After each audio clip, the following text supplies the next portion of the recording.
Okay, so we should be recording now. All right, we can get started. So you guys can communicate with me just via the chat box, or if you want to turn on your microphone in order to like explain something, that's cool too. Usually people seem to be more comfortable doing the chat box. But basically how this goes is you guys can come in with any questions that you have, any issues that you're having with the material. Ask me those questions. I'll try to walk through as best I can what's going on. And we can do some practice problems just to like get more familiar with the material. I think you'll find that over the course of this class, what tends to happen is that the more practice problems you do, the better off you are. Mostly because a lot of this is just like, once you figure out how to do it, you just need to practice doing it so that you remember how to do it on an exam. So we kind of walk through and make sure that you can figure out how to like approach a problem.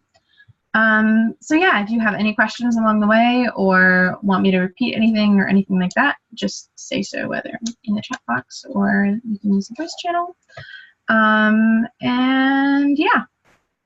Do you have any questions about, you know, like how this whole shindig goes down? Okay, just because it's the two of us right now. We can just kind of get started. We didn't do one last week. And so last week you guys were covering section 1.1 through 1.1 and 1.2 last week, I think it was. And that was just kind of like a review of like functions. And then this week, 1.3 through 1.5, correct? Yeah, can you hear me okay? Sometimes I do get my weeks wrong, and I'll like grab the wrong like information. So if that like happens, just tell me, and we'll get moved to the right section. But to start with, I just wanted to do like a problem or two from 1.1, just as a reminder about like using functions. So right now I am on page 5 in the book, in section 1.1, and we can do problem 4. And let's do problem 8. Okay, doke. So for problem 4, we are using a description of a function to sketch a possible graph. We're stating whether the function is increasing or decreasing. And so this is just kind of like getting us familiar with like what this kind of would look like.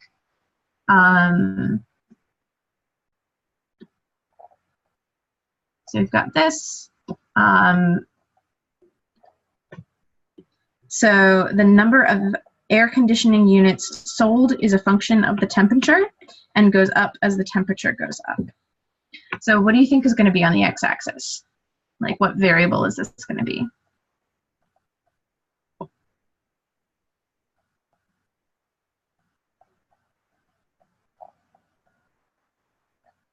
Yep. So the temperature is going to be our independent variable, which means this y-axis is going to represent the number of AC units sold.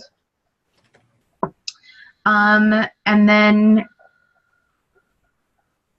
do you think this function is going to be increasing or decreasing? That being said, is it going to look like this or like this? I cannot hear you. That might be a me problem though. Oh, okay, say something. Hey, can you hear me now? Oh, yes, I can. Sorry about that.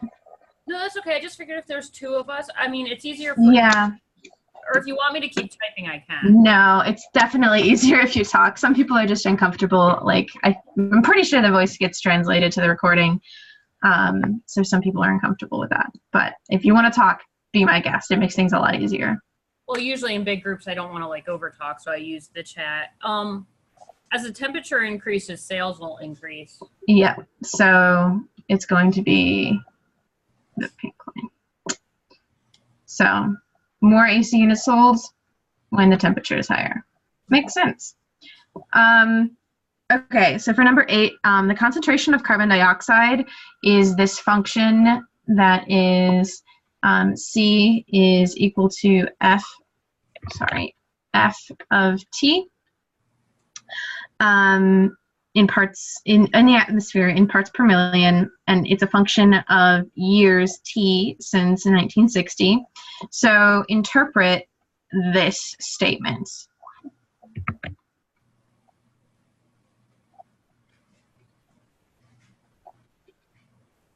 In terms of carbon dioxide. So, so in 2000, there was 370 parts per million of carbon dioxide in the atmosphere. Exactly.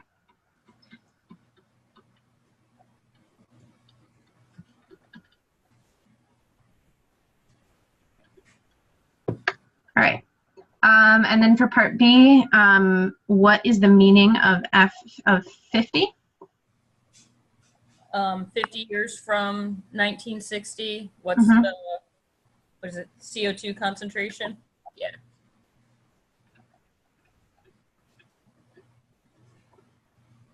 CO2 concentration, exactly. So yeah, do you have any questions about section 1.1? I think I was just stressing about trying to remember like the function, what's the input and the output, but like you said, the more you go over it, it just sort of sinks in. But if anybody else replays this, was there any tricks or anything that helped you kind of clarify or remember anything that sometimes the book seems to overcomplicate? I don't really think that this section gets too necessarily overcomplicated.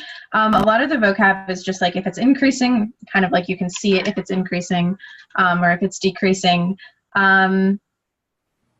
So yeah, I would say that this is a pretty straightforward kind of like chapter, or like section. Again, it's like you're going to be using these functions so much that eventually you'll be able to just tell like really easily, like, okay, so this is what's going on and this is kind of what this means. So let's do a couple problems from 1.2, which is linear functions. So this is going to be page 12, is where I'm starting. And so let's just go ahead and do problem 6, which is finding the slope and the y-intercept of a line.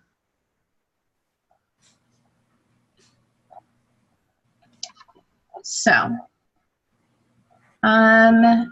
yeah, to start with, I would try to get this in y equals mx plus b form, because that just makes life easy.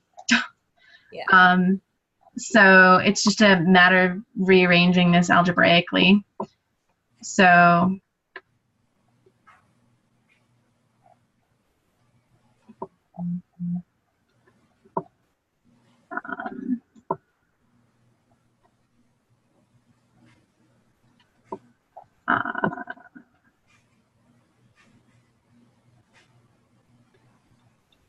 so now that we've got this in y equals mx plus b form, the slope is going to be -3/2, and the y-intercept is going to be 4. So that is actually all we're looking for, slope and y-intercept. Let's also do problem 9. So this shows 4 lines, each given by the equation y equals mx plus b, match the lines to the conditions on the parameters b and m. So we are given this like structure, and kind of asked to like look at it and say what is going on here.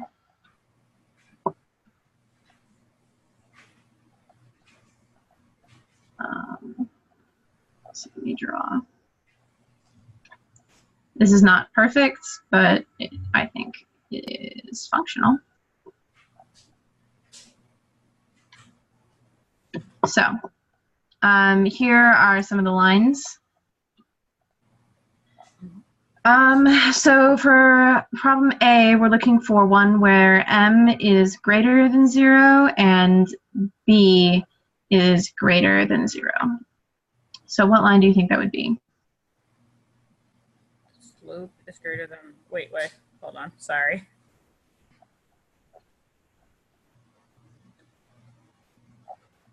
That would be your blue line. Mm-hmm. Because our slope is positive, it's like increasing. And here we have our B, which is right here, that is above the 0 line. So yeah, our B is greater than 0. So this is line 1. So for part B, we're looking for one where M is less than 0 and B is greater than 0. M is less than 0. Ooh, B.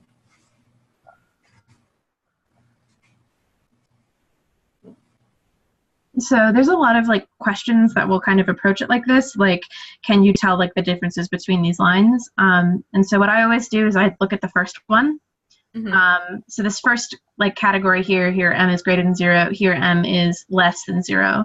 So the first thing I do is knock out all of the lines that have positive slopes. So I know line 1 has a positive slope, so I don't want that. I know line 2 has a positive slope, I don't want that. So that leaves me with line 3 and line 4. And then I need to find whichever one fulfills the second criteria, which is the orange line. Exactly. So this one is line 3. And we would use the exact same process for C, which is a slope that is positive and a y-intercept that is negative. Which would be the green line. Yep. And the last one would be this yellow line here, negative and negative. So yeah. Do you have any, do you have the book with you? Yeah, I do. I have it on my, like next to me on my desk. Awesome, okay. Do you want to just kind of look at problem 10 and do part A, which is which 2 lines have the same slope? That would be L2 and L3. Exactly. And which one has the larger y-intercept? The larger y-intercept is L2. Yep, just because it's higher up on the line. Exactly. You got this.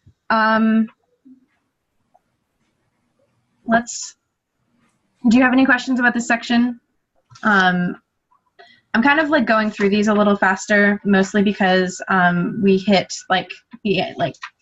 we hit some more meaty stuff in sections 3, 4, and 5 that I really want to make sure that we have tons of time for. Oh, no, so, any review for me is good because I'm so afraid if I miss something, then I'll be kicking myself. I promise you, like, you're gonna get plenty of practice. So yeah, let's try to do some problems from 1.3. That would be page 22 I'll be on, and this is 1.3. So let's do problem 2.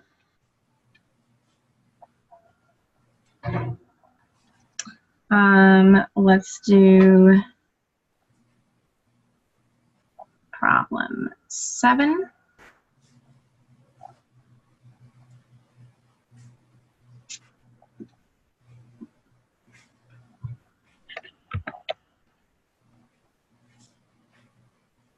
Which looks something like this.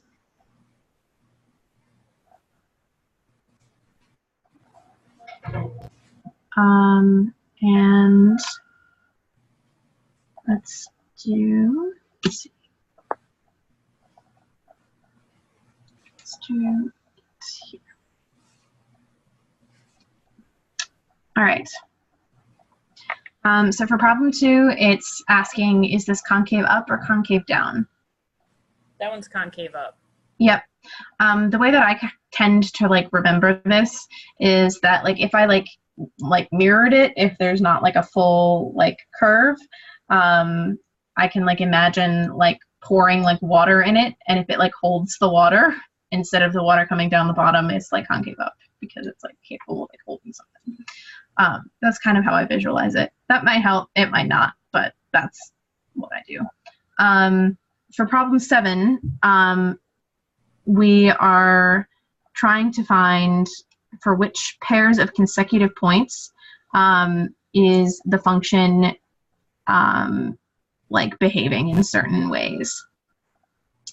So we're gonna try to like do just like a couple of these. We're probably not going to go all the way through D, but let's say, for instance, so we have point here, we have B, we have C, D, E, F, G, H, I.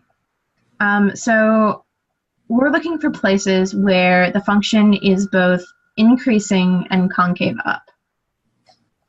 So instead of doing this in the manner that they have it, which is saying like which pairs of consecutive points like have these characteristics, I would recommend starting with what pairs of consecutive points do I have and what are the characteristics of those pairs. So for A to B, is it increasing or decreasing? Increasing. And is it concave up or concave down? Concave down. Exactly. So I'm just going to kind of outline this with like that like peach color and call that increasing and concave down, which I'll just abbreviate as CCDN, and I'll include A to B. So then what about for B to C? Increasing, decreasing, concave up, concave down. Decreasing, concave down. Yeah, I kind of drew it at a little bit of a weird angle, but it is concave down. So this is decreasing, concave down. This is B through C. What about C through D? Still decreasing, concave down. It's actually decreasing, but now it's concave up. Oh, yeah. Okay. Because like I kind of envision like if I just pour water in here, it would like fill it and like hold it. So it is concave up now, because like about halfway through like these points, and it's not exactly halfway. You'll be able to determine this with calculus later on in the class, but between these points there is an inflection point at which it shifts from concave down to concave up. So now we've got decreasing and concave up, and that is C through D. And then what about D through E? D through E is increasing, concave up. Yep. So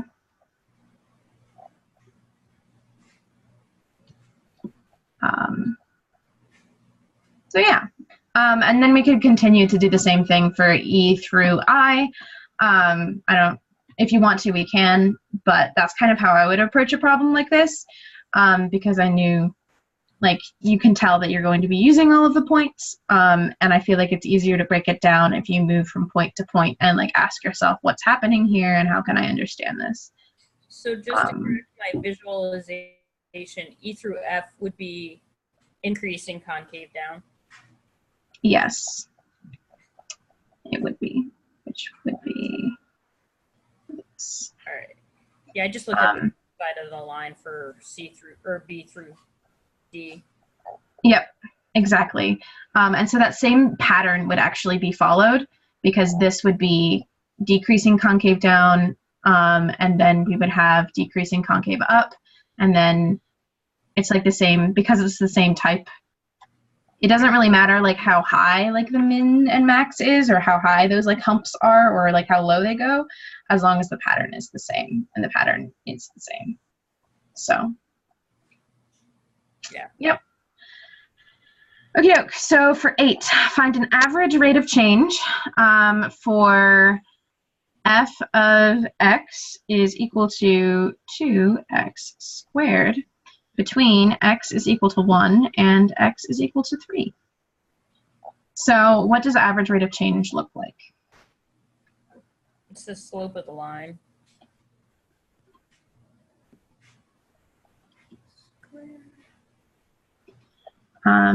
Exactly. So how would I find that? For this one, okay, I did this one in the beginning of the week for the Mm-hmm. second.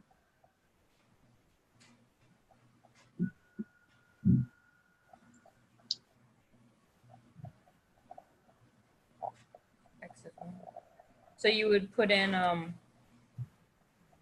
1, so it would be 2. All right, I'm stumbling here. This is why I can't You're try good. to visualize it. So first one you substitute. I would first break it down into an equation that I can put something into. Okay. So what I know about my slope is that slope is going to be my change in y over my change in x, right? Yep. So like if I were to have a graph that looked like this, and I had a point here and a point here, my slope would be the change in y, which is this vertical portion over the change in x, which is that like horizontal portion. So what that looks like is going to be y2 minus y1 over x2 minus x1. And I know that my y value is actually equal to my function. So I'm going to write this down as f of x2 minus f of x1. So what I'm doing here is I'm just writing an equation based off of like the definition that I know of slope, and substituting it with like language that I'm familiar with here. So using this, then I would start substituting stuff in, which is I'm pretty sure where you were at. So then it would be oh, here's where I'm getting confused in my head now. Did it just be f of 3 minus f of 1 over? Okay.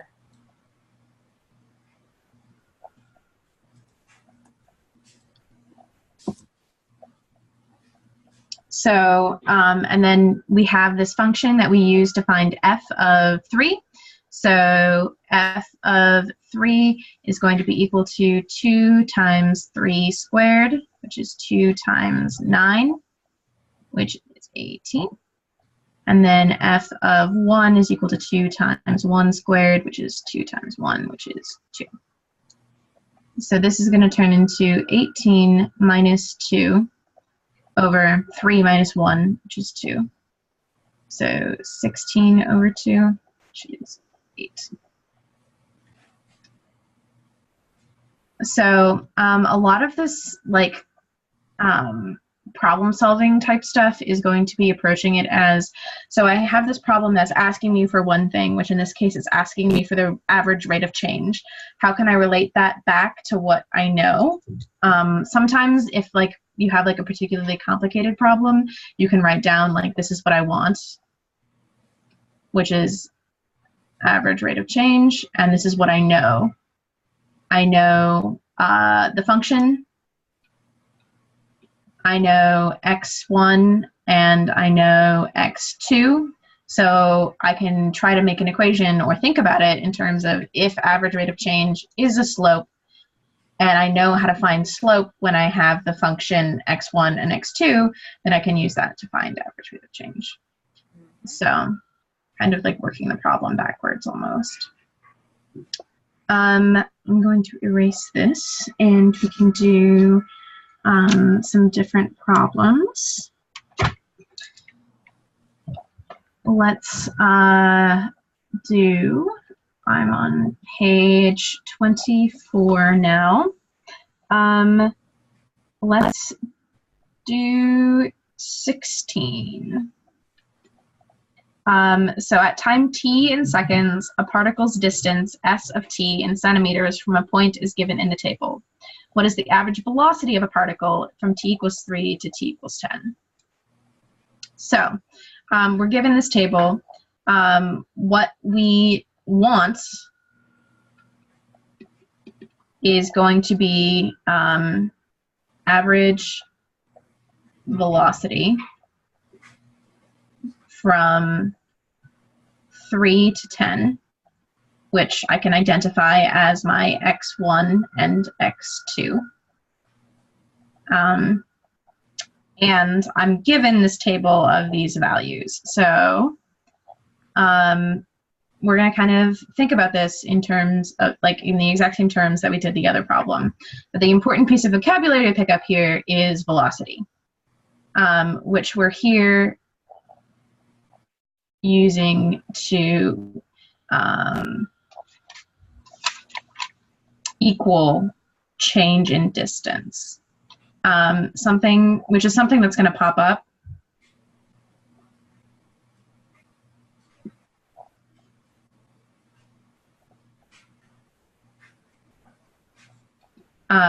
It's like a weird way of thinking about velocity, but if you think about it in terms of like meters per second, for instance, you're like how much distance are you covering in what amount of time? So it's kind of a rate of change of like the distance, like the rate that the distance is changing. And there's like a relationship that is used a lot in like examples where you'll have like a distance and then the rate of change of that is going to be velocity. And then the rate of change of that is going to be acceleration. And this is like a physics thing that is used a lot in examples. So they kind of just expect you to know that when they ask about average velocity, they're asking about an average rate of change of the distance. That's like a vocab thing that might not be the most familiar. But through that, we can tell that we want an average rate of change. And we're given, we can note that we're given y1 and y2, which are in the table. So we can set it up exactly the same as before, where we have delta y over delta x, or in this case, delta s of t over delta x, where the delta just means change in. And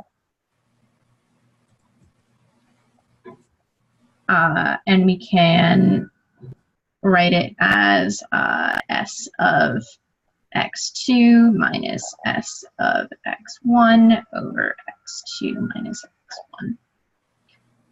So what is my x2 and x1 going to be? Your x2 is going to be 10. Yep. And your x1 is going to be 3. Yep, because I'm going from 3 to 10. So given the table, what is my s of x2 going to be? 144. Mm-hmm. And 72. 72. All right.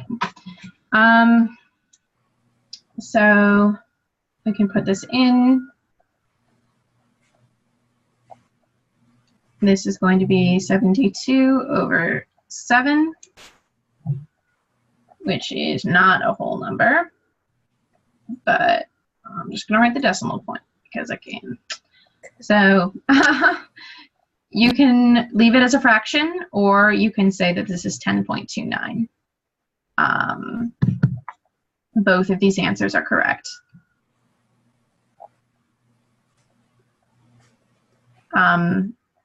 So they're the same thing. Okie doke. Do you kind of have any, like, are you feeling a little bit more comfortable with like average rate of change? Yeah. A lot of the time it is just boiling down, what is my y value, or like what is like my like delta y, and then what is my delta x, and what am I looking at changing? That being said, you can see if we do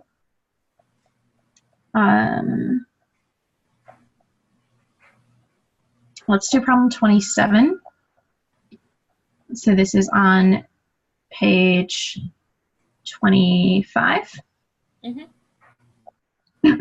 So problem 27, that's not 27.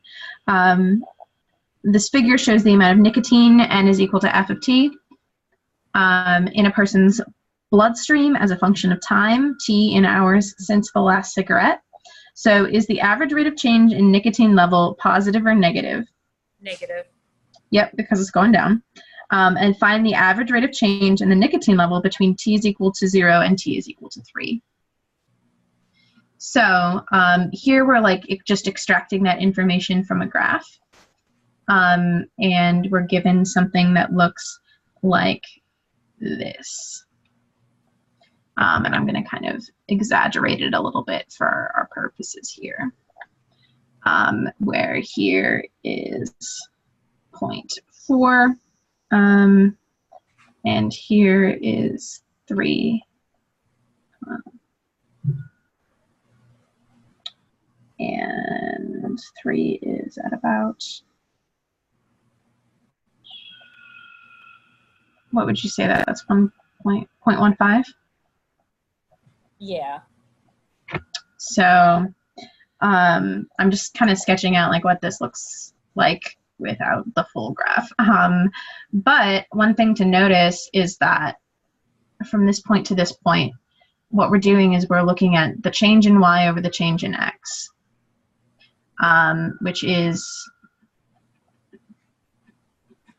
change in X, change in Y. I just kind of dotted that out.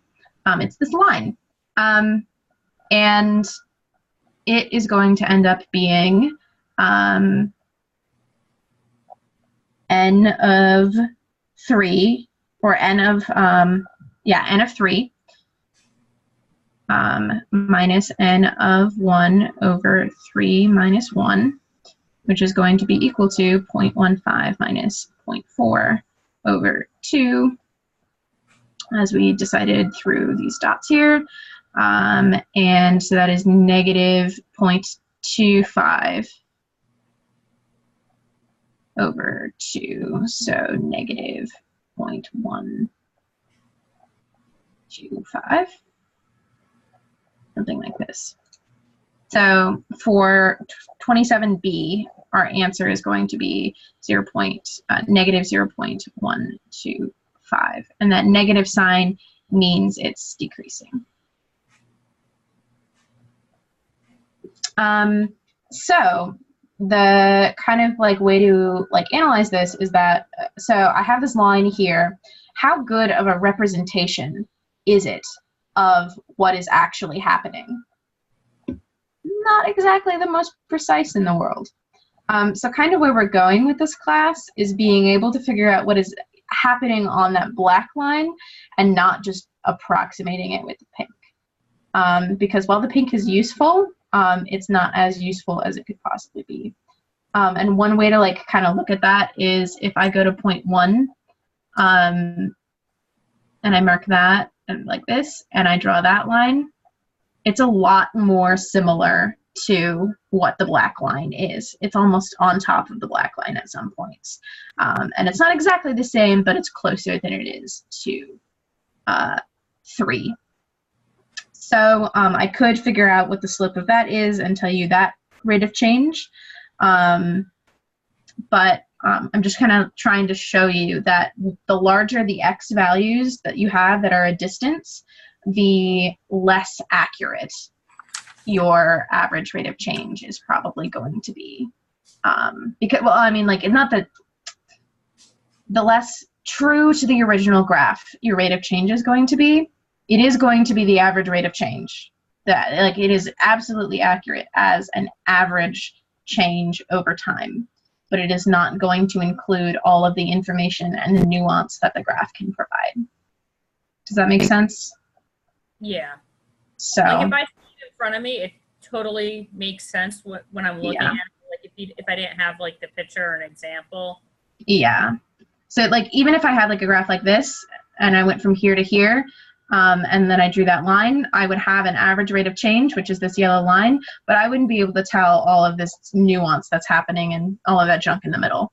So that's kind of like what we're aiming towards as like a class goal, is to like be able to understand all of that junk in the middle. So let's try some problems from 1.4. So here we're introduced to the cost function, the revenue function, and the profit function, which will be recurring themes in this. I don't know, are you a business major? I am. Okay. Sometimes we have a bunch of ag students in this class. And so it's really like interesting when we have a ton of ag students who are just doing like cost, revenue, and profit and stuff. But it's probably much more useful for you to have this.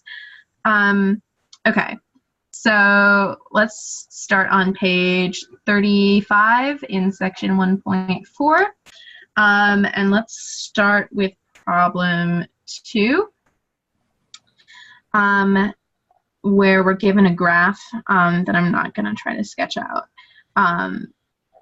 with a revenue and a cost function, both linear, written down, and approximately what quantity does this company have to make, quantity does it have to produce to make a profit? I would say like 350, just by like looking at the Intercept, the break-even Intercept, and eyeballing it. Yep. The important like takeaway from this problem is saying that if I have profit is equal to revenue minus cost, then in order to make a profit, my revenue has to be greater than my cost. So wherever the revenue function is higher up and making, like, whenever the revenue is higher than the cost, then you're making a profit. So we're estimating that happens at about 350 units. And then for part B, estimate the profit generated by 600 units. So what would I kind of think of to solve this problem? That's the distance between the revenue line and the cost line. Yep. Could just call it a difference, because we can find that by using profit is equal to revenue minus cost. And so I can say profit 600 units, because these are all functions of Q, right? P of Q, R of Q, C of Q. So profit at 600 is equal to revenue at 600 minus cost at 600. I can write. So revenue at 600 is just under 2,500. We can say that, I don't know, 22 or 2450. I don't know, it's like right under there. And then cost at 600 is, what would you say that is?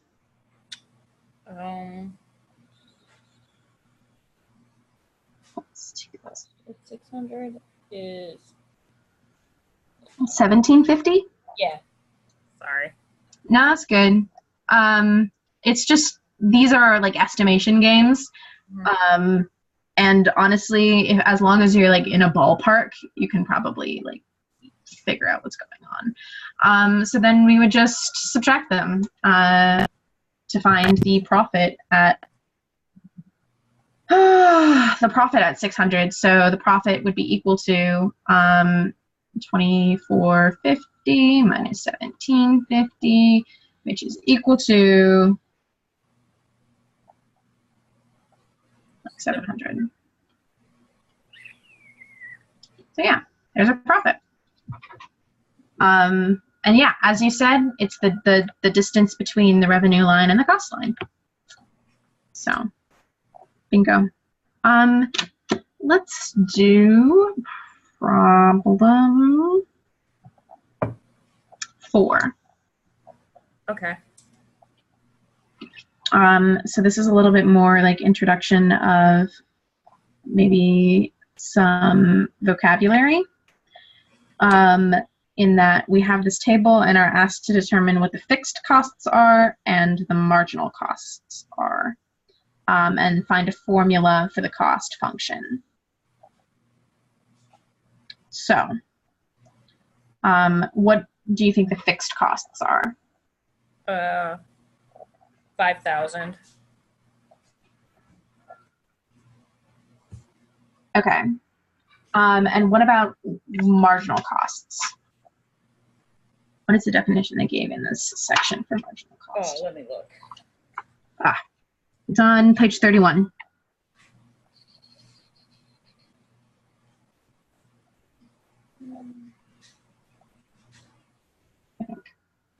Marginal is the slope of the line.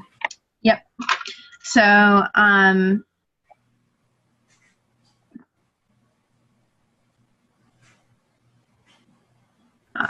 here we have marginal cost, I'm abbreviating as MC, is equal to slope slash big words to watch out for in this class are going to be rate of change, which I'm abbreviating as ROC. So we just worked with average rates of change. We're now looking at rates of change of costs, and we're giving it a specific name, which is marginal costs, and you'll see that that term is used later on a lot. So given that we now know marginal costs are kind of the cost of like making like however many more items, what is a way to find out the marginal cost? Well, for this one, can't you just pick 2 points on the table? Exactly. So we can say that we want to do 5 to 0. So that would be C of 5, which is 5,020 minus C of 0, which is 5,000, over 5 minus 0, which is going to be 20 over 5, which is equal to 4. We could do this differently. We could say this is, we'll pick C of 10 to C of 0, or to C of 5, whatever we wanted.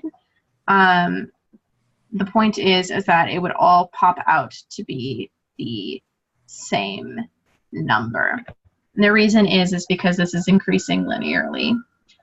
So our marginal cost, or the cost of making one additional item, for instance, if I was to go from Q0 to Q1, it would cost me $4 more.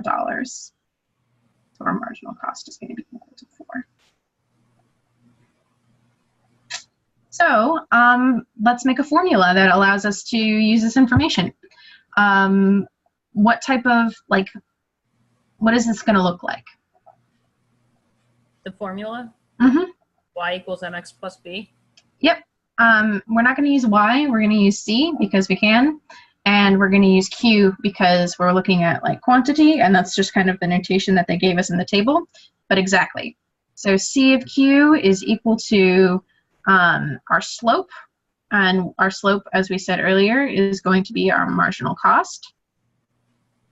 And then Q is our variable, plus B, which will be our fixed costs. And we have an equation that we can use. Okie doke. Let's also in the section do problem 8. So still page 35, problem 8.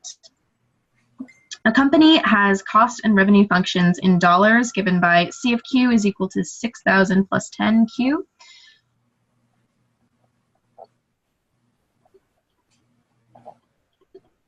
And R of Q is equal to 12Q.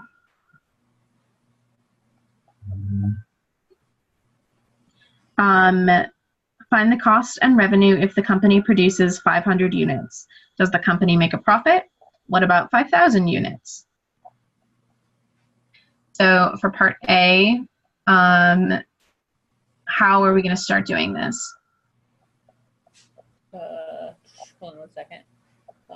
Would you substitute 100 units in for Q and evaluate, and then substitute 5,000? Exactly. So C of 500 is going to be equal to 6,000 plus 10 times 500, which is going to be equal to 6,000 plus 5,000, 11,000. And then C of 5,000 is going to be equal to 6,000 plus 10 times 5,000. So that's 56,000. And then we're going to do the exact same thing with revenue. So we have R of 500, which is equal to 12 times 500, which is 5,000, 6,000. And then R of 5,000, which is equal to 12 times 5,000. That's not 50,000, that's just 5,000. And so that is going to be equal to 60,000. So I've arranged this such that I can very easily tell you that cost minus revenue is equal to here 5,000. And cost minus revenue here is going to be equal to negative 4,000. And I probably should have arranged it so that it was revenue minus cost, because that would make more sense, but I didn't. And we can pretty clearly tell that the cost is greater than the revenue here. So if cost is greater than revenue, losing money. Whereas here, the cost is less than the revenue. 56,000 is like 4,000 less than the revenue. So we are making money. So here we make a profit.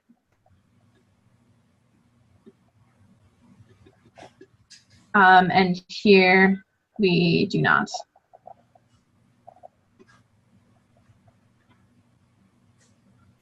Does that make sense, despite the fact that I put the wrong one on top? Yeah. Okay. Okie doke. So then part B is asking us to analyze the break-even point. Illustrate it graphically. What is the break-even point, like in terms of math? It's where the lines intersect. Yes.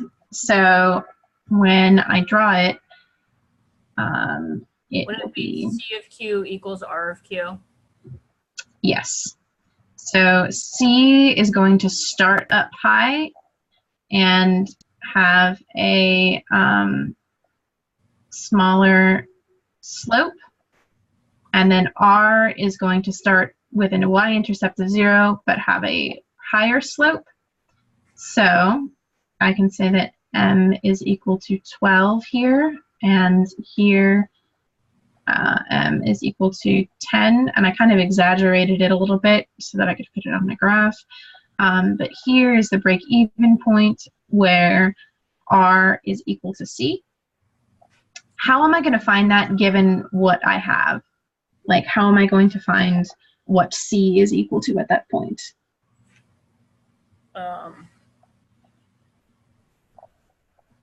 When you said, is this the one where you said that the two equations equal?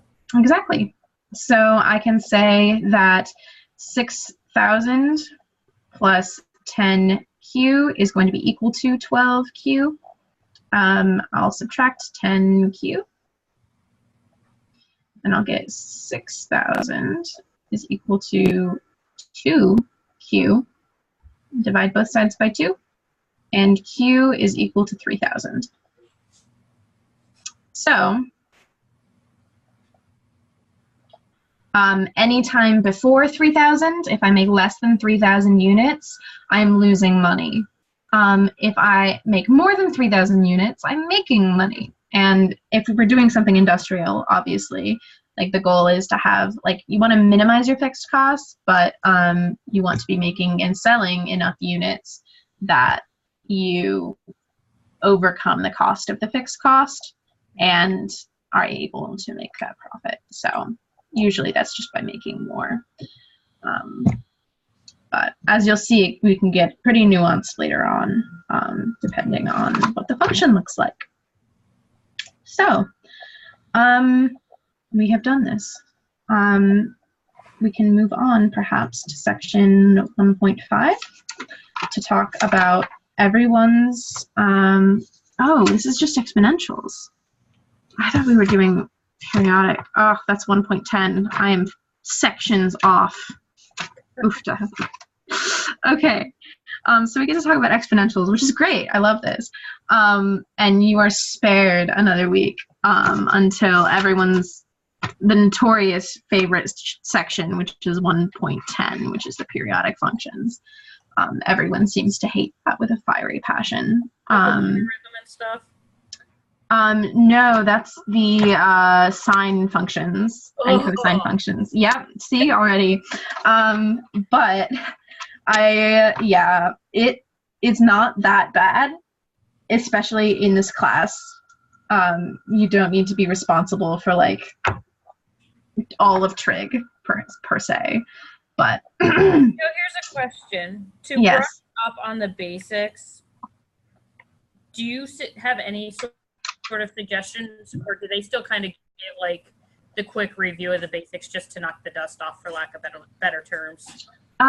They do, like, we are doing this like quick review of the basics just to make sure that like everyone's kind of on like a good foot, like stepping into like the like nuts and bolts of calculus. Mm-hmm.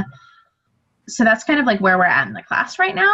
Okay. In terms of like getting better at this type of stuff, practice problems, I don't know, do you guys have access to Alex? You have to pay for it. Oh, that's so annoying. My guess is that Khan Academy has some good stuff too. Okay. Though, just to practice this kind of stuff. So, yeah. There's also a pretty good amount of practice problems in the book, and there are more books online.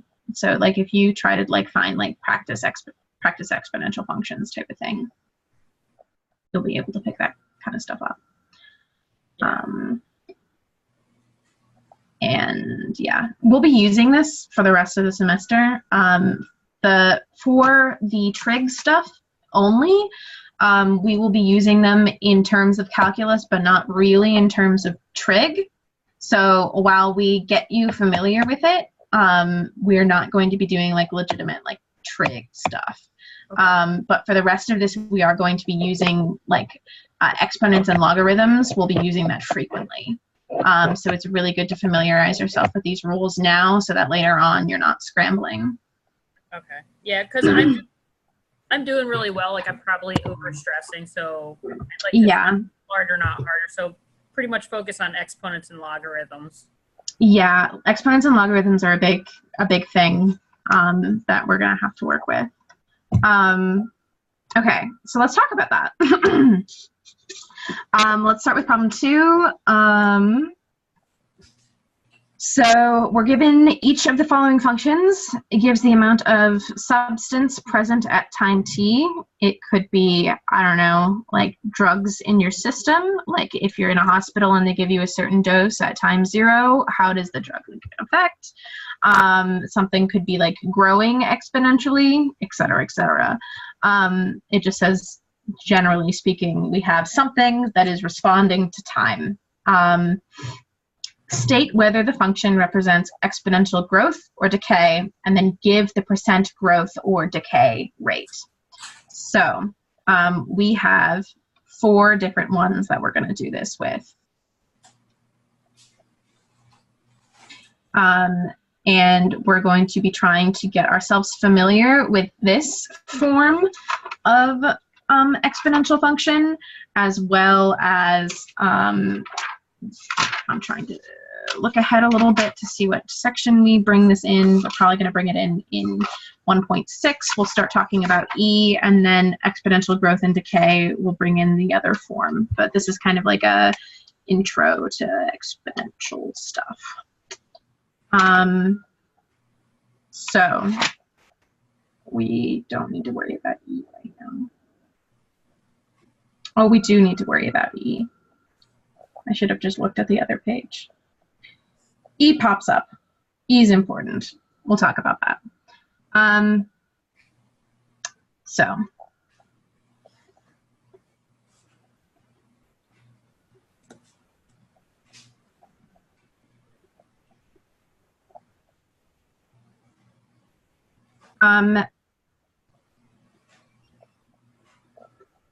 What do you think about problem A, 2A? 2A. It's growing at an exponential rate of 7% per t. Exactly. And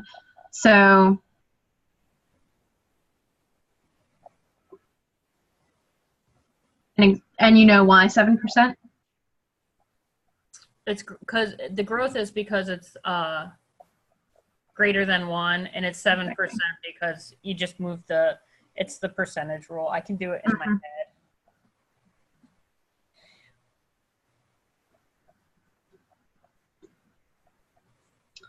Awesome. That's really great. What is the initial value? When t is equal to 0, what is a equal to? 100. Yep.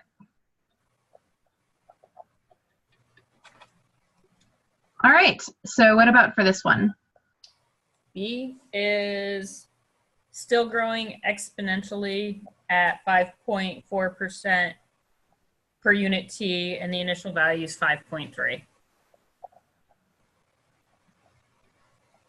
That's awesome. You're really good at deconstructing these. All right, then C. C is it's a decay value, and it's decaying at 7% per unit t, and the initial value is 3,500. And finally, this last one. D is another decaying function at 12% per unit t, and 12 is the initial value. Awesome. Perfect across the board. Let's do, can you see problem 3 in your book? Yes. Let's try to pick out which ones are which. Match each of the descriptions to a graph and write a description to match the remaining graphs. We don't really need to do that, but for A, which one looks like it's a population increasing at 5% per year? 5% would be line 2. Yep. And again, like what I would do here is if it says increased, I would go through and pick all of the ones that are not increasing, in which case that's 6, 5, and 4 are all not increasing. And then say it's 5% per year. So I'm looking at an exponential function, and then pick out which one it was. So you had a pretty good strategy. What about for B? B is 8% is 1. Yep. Because it's increasing more steeply. For C, it's increasing by 5,000 people per year, which makes it what type of a function? Linear. Yep. So 3. These are linear. I think they're so linear. Oh, there's a line down there. And then D, the population is stable. Would be 5 or V. Yep.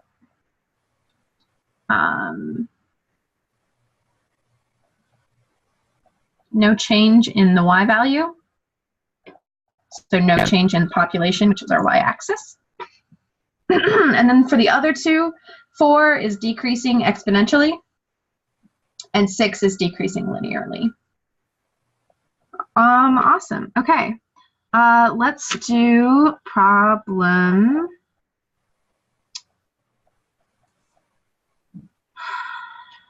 let's do problem 6.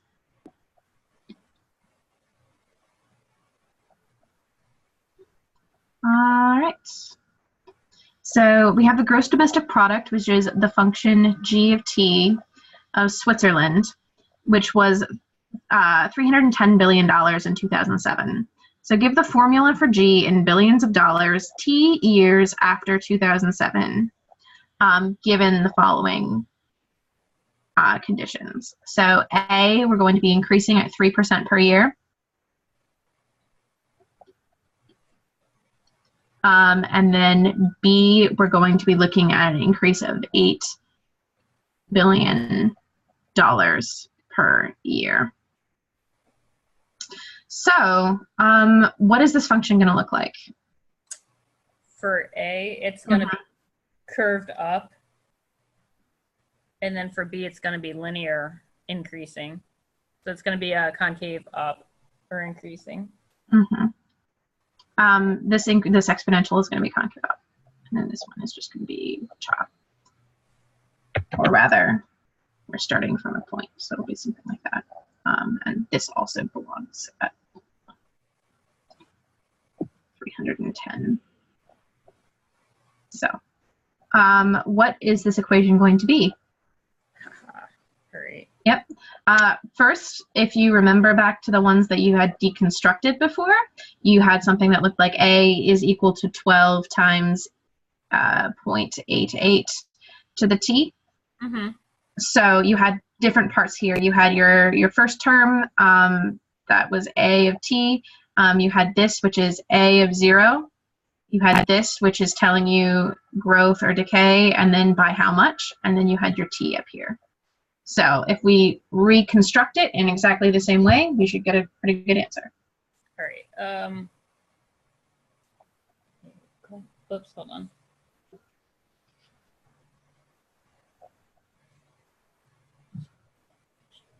Wouldn't it be, I'm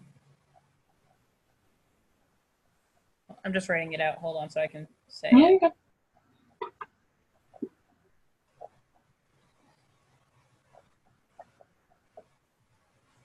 Plus 300.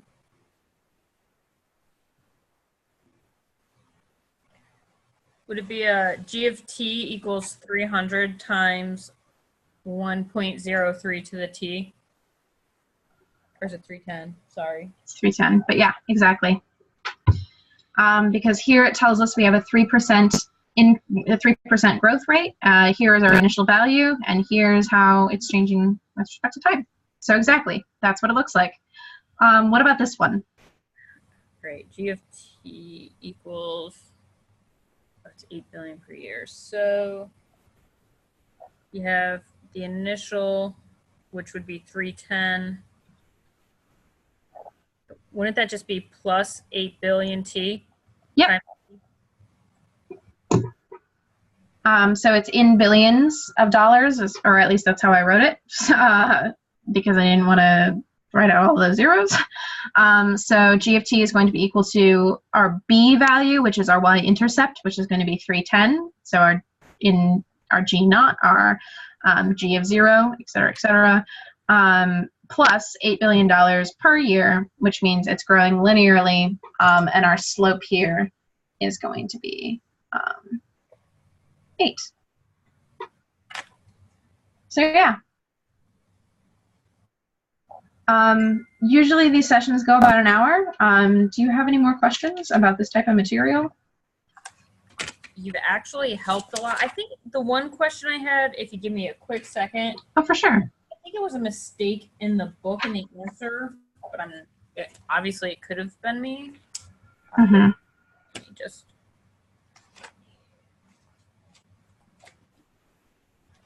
find it. It was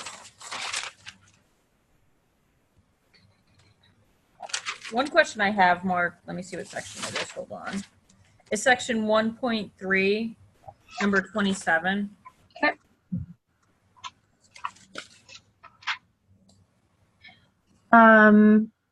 Yep. We actually did this one. Oh, did we? Yep, with the nicotine. Okay. That was the one where I drew the graph and then talked for a little while about how All right. the difference between here and here. There was another one. I'm just going through my notes real quick because You're sorry. good. That's fine.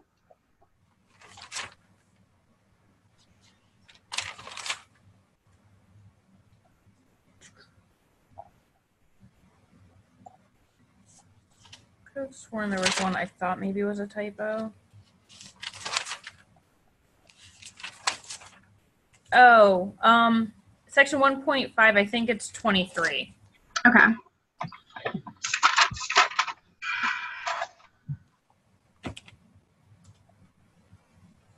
Okay, so for problems 20 through 23, the quantity p is an exponential function of time using the given information about the function p is equal to p naught to the at to find values for parameters a and p naught and state the initial quantity and percent growth rate or rate of growth or decay. So for 23, this is page 44, we're given p is equal to 1600 when t is equal to 3 and p is equal to 1000 when t is equal to 1. So what we should do here is set up an equation so that we can approach this problem. We know that we can't set p equal to one another, but I'm going to write this out in like equation form. We're going to have 1600 is equal to p naught a cubed, right? And then here I'm going to have 1000 is equal to p naught a to the 1, which in this case is just going to be a. So, sorry, I haven't done this type of problem in a little bit, but cubed. So let's solve for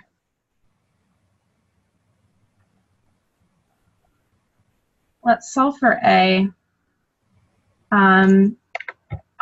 Again, like when you're trying to solve a problem and you're not entirely sure how to approach it, sometimes just doing something, and you'll see like very quickly like if you have like done something that is not productive or not. So I'm going to rearrange this and I'm going to say that this is a,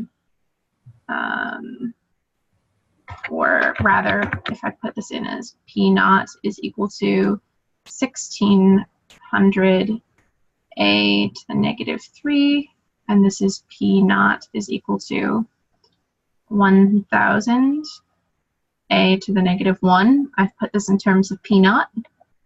So what I've done here is I've divided by a cubed and by a. And that's what the negative means, is that this can also be rewritten as a to the negative 1 is equal to 1 over a. So a to the negative 3 is equal to 1 over a cubed. So I could put this as 1600 is equal to 1000, or a to the negative 3 is equal to 1000, a to the negative 1. I'm going to divide this by 1000. So I end up with a to the negative 1 is equal to 1.6 a to the negative 3. And then I am going to, I'm going to rewrite this so that it's 1 over a is equal to 1.6, 1 over a cubed. So I'm going to multiply both sides by a cubed. So this is going to cancel out this a here, and this is going to turn this into a 2, right? So if I have a cubed over a, then this is equal to a times a times a, So I'm going to get rid of one of those. So I'll end up with a squared is equal to 1.6. I can take that square root. So a is going to be equal to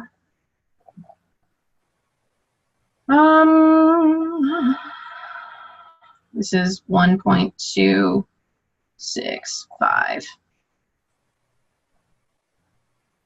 Okay, so now I have what a is equal to. Mm-hmm. And so in theory, if I put a back into this equation and into this equation, I will receive the same p naught value. I'm going to say that p naught is equal to 1600 times, or rather 1600 divided by 1.265 cubed. And then I'm also going to say that, and I'm going to do this twice just to make sure that I haven't screwed something up along the way. Okay. Is equal to 1000 divided by 265.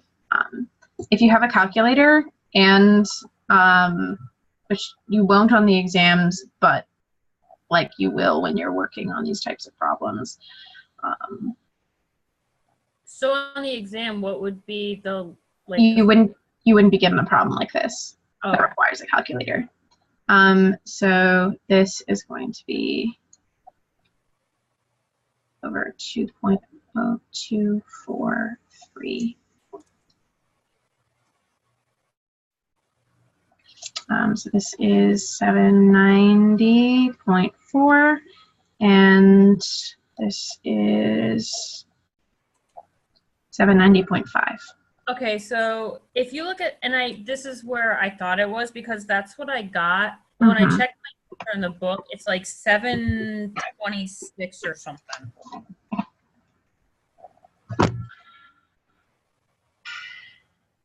For P naught? Yeah. What does it say A is? I got the right A, and this is 1523, right?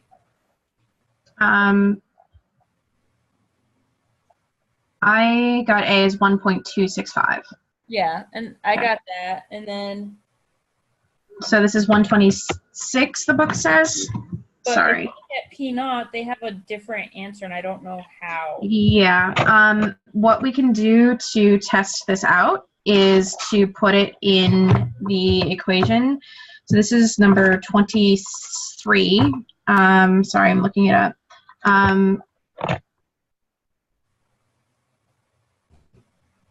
has 454. What is 454.05 is equal to P naught. So how we test that is by saying I have this equation where I know that 1600 is equal to P naught, which we'll say is 454.05 times A, which the book says this is 1.265 cubed. And then I'll do the same thing. I'll do 1000. So these are the equations I have in pink and blue up there. 1000 is equal to 454.05 times 1.265. And we put those into a calculator and see if they work. And if they don't work, then something's wrong with the book's answer, because that's not how math works, because 1000 does not equal 574.4. So there's an issue here. And 1.265 to the third times 454.05 is 1600 is equal to 919.1, which is not true. And I know I missed it somewhere. Isn't there a section in Canvas where they have like book mistakes? There might be, yeah. And I thought I forget his name, guy. I thought he said somewhere in the Canvas module there was, and I didn't know if I was overlooking it or not. To try and double check what you're asking, if it was a known error. Yeah, I'm not sure where that would be in the Canvas, but you could definitely find out. I can check. I can make a announcement if I find it about the error area. But yeah, the book is wrong here because that's not what P0 is equal to, and we're not missing anything because that's not how equations work. So yeah. And another question real quick, and then I guess we're done. Even if, like, when I take my second attempt at the test tonight, and I have until Monday to take them, and I get 100, can I still take the third attempt for practice, or will that mess my grade up? Ooh, I think do you get the last grade, or do you get the highest grade? Hold on, let me minimize. My Canvas is behind my full screen. If it says the highest grade, then I can take it as many times. Yeah, you can take it as many times. You can also email the professor and say that, like, hey, I really want to make sure that I get all of the practice I can get. Can you take my, like, highest grade if I get high on, like, number 2? Like, it becomes an issue if you get, like, 100 on number 2 and number 3 you get, like, a 90 on or whatever, and you would like the 100. That's an issue. You can email the professor about that and get that fixed. But yeah, I don't think you would be penalized for taking it again. Okay, because I just like the practice, and I know right now I'm dusting like the rules of exponents off, and I know the rules of logarithms are coming up, and I just want to dust them off. So I just practice. In no logical universe would you be penalized for practicing. Yeah. But okay, yeah, like I said, what I like is the feature is when you submit the quiz, what you get wrong, they break it down step by step. Yeah. Even if other people listen, my mom was an old school math teacher up until algebra, so I write everything out step by step, and that's how I learn. Yeah, me too. So. All right. Yep. Thank you. All right. More people aren't coming in to ask questions. Well, I don't know if, like, these have chronically low turnout. Sometimes it's due to timing. So I'm trying to, like, carve out, like, a better time perhaps than 3 p.m. on a Sunday afternoon. But yeah, I'm not so sure. Sometimes it's just low turnout because it can be like an hour of time that you have to, like, take out of your day, which is, you know, what it is. But I'll be here every Sunday until we change the time if nobody shows up. All right. So yeah, thank you for coming. Thank you for taking your time out of your schedule. And doing For sure. If you have any questions, like, during the week, feel free to, like, email me, and we can, like, make sure we cover them in the next section, or if it's, like, urgent, just, like, say, like, hey, I could really use an answer on this right now. And yeah, that would be cool. That's all I have for you today. So you have a wonderful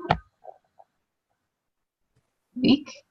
I don't know if you have the day off tomorrow, but if you do, enjoy it. Some people do, some people don't. So yeah, have a wonderful week. All right, thanks, you too. Talk to you soon. See ya. Bye. Bye.